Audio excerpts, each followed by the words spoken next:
আমরা জিলকদ মাসের শেষ জুমায় প্রায় একবার শেষ প্রান্তে চলে আসছি। অর্থাৎ আমাদের সামনে যে মাসটি আছে সেই মাসটার নাম হলো জিলহজ মাস। এই জিলহজ মাসটা খুবই গুরুত্বপূর্ণ একটি মাস কাকা। এই মাসটা খুবই গুরুত্বপূর্ণ একটা ইম্পর্টেন্ট মাস। এই মাসের কথা আল্লাহ রাব্বুল আলামিন সরাসরি কুরআনুল কারীমের ভিতরে বলছেন, বলেন সুবহান। আল্লাহ রাব্বুল আলামিন সূরা ফাজরের ভিতরে বলেন ওয়াল ফাজর ওয়া লায়ালিন আশর। আল্লাহ রাব্বুল আলামিন বলতেছেন ওয়াল ফাজর, ফজরের কসম, অর্থাৎ ভোরবেলার কসম। আল্লাহ রাব্বুল আলামিন কুরআনুল কারীমে বিভিন্ন সময় বিভিন্ন স্থানের কথা কসম করেছেন, বিভিন্ন সময় সময়ের কসম করেছেন। আল্লাহ রাব্বুল আলামিন সূরা ফাজরের ভিতরে ফজরের কসম করেছেন। আল্লাহ রাব্বুল আলামিন বলতেছেন ওয়াল ফাজর, ফজরের কসম। ফজরের কসম করার পরে আল্লাহ রাব্বুল আলামিন বলতেছেন ওয়া লায়ালিন আশর, 10টা রাত্রির কসম। বলেন কয়টা রাত্রি? 10টা রাত্রির কসম। আল্লাহ রাব্বুল আলামিন বলতেছেন ওয়া লায়ালিন আশর, 10টা রাত্রির কসম। এই 10টা রাত্রি কোন রাত্রি? সমস্ত মুফাসসিরিনে কেরাম বলেন এই 10টা রাত্রি হলো জিলহজ মাসের প্রথম 10টা রাত। বলেন সুবহান। কোন 10টা রাত?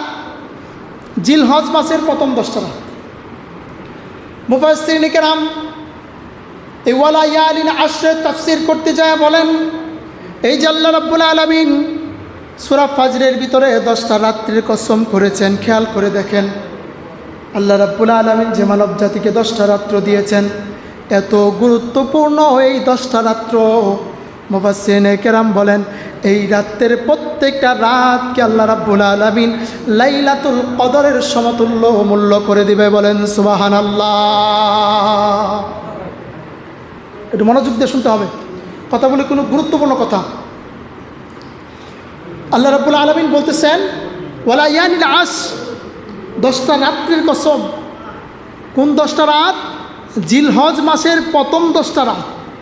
এই প্রথম 10টা রাত্রির গুরুত্ব কত বেশি আমরা সকলেই জানি। আল্লাহ রাব্বুল আলামিন সূরা কদরের ভিতরে বলছেন ইন্না আনজালনাহু ফি লাইলাতিল কদর ওয়া মা আদরাকা মা লাইলাতুল কদর। তৃতীয় আয়াতে বলতেছেন লাইলাতুল কদরি খায়রুম মিন আলফি শাহর। আল্লাহ রাব্বুল আলামিন এক একটা রাত্রিকে সর্বনিম্ন 10 মাস অর্থাৎ 10,000 মাসের চাইতেও উত্তম করে দেয়। বলেন সুবহান। তাতে একটা লাইলাতুল কদর যদি 10,000 মাসের চাইতে বেশি মর্তবা হয়, অর্থাৎ সর্বনিম্ন মাস হয়, দিন হয় প্রায় 83 বছর থেকে 87 বছর সর্বনিম্ন।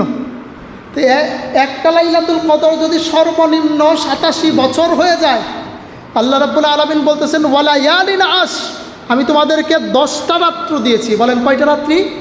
10টা রাত্রি দিয়েছি। এক একটা রাত্রি যদি লাইলাতুল কদর হয়, এবার হিসাব করে দেখেন কত বছর হয়ে যায়। বলেন সুবহান।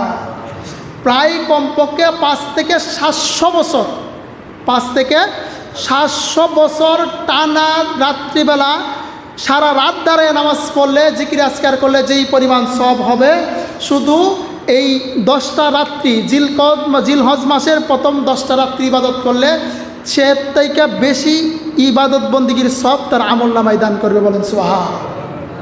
আবারও বলতেছি, খেয়াল করেন, একটা রাত্রি লাইলাতুল কদর যদি ইবাদত করা হয় তো সর্বনিম্ন বলতেছেন খায়রুম মিন আলফি শাহর, মানে 1000 মাসের চাইতেও উত্তম। 1000 মাস বলেন, 1000 মাসের চাইতেও উত্তম। আমরা যদি 1000 মাস ধরি তাও কমপক্ষে 85 থেকে 87 বছর।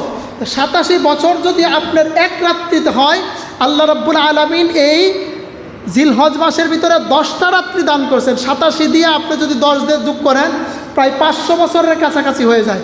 আপনি 10টা রাত্রি ইবাদত করলে 500 বছর ইবাদত করলে যেই পরিমাণ সওয়াব পাবেন, শুধু 10টা রাত্রি ইবাদত করলে তার চাইতে বেশি সওয়াব আপনার আমলনামায় ঢুকে যাবে। বলেন সুবহান।